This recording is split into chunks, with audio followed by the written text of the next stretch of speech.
effective yung ano, ginawa ko kahapon mga tropa sa kanila. Mga bandang alas 3 ng hapon.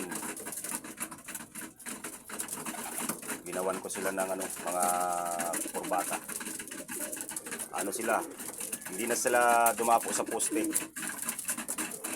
Dadating nila rekta rito sa ano, sa bubong natin. Kung dalawa lang ang ano eh, dalawa ang dumapo rito sa bubong, dalawa.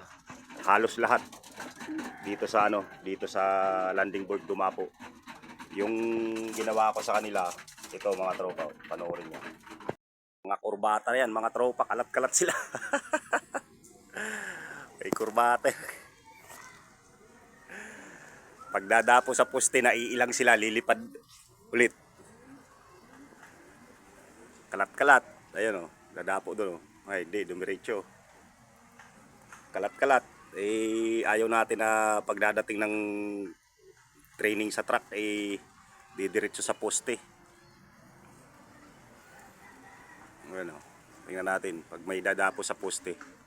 Ayun o, may nagbabad dyan dumapo. Ay, hindi, dumiretso.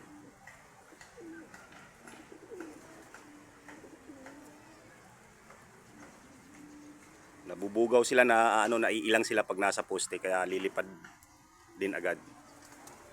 Ayan, may mga kurbata yan. Ayan, may dumapo na rito sa bubong. Ayun, lipat ulit. Ito. Ayan o.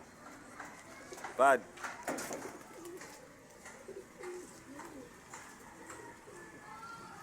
Huwag natin sanayin na paggagaling training, diretso sa poste. Para mailang sila. Dito na sila sa loob ng ano, pag pumasok, tsaka tatanggalin natin. Kasi pag nasa labas, correction, hindi natin matatanggal yan kasi nasa labas nga. Ayan. Hayaan na natin sila lumipad ng lumipad. Na po-force fly din sila kahit na medyo hindi mainit, umaambon.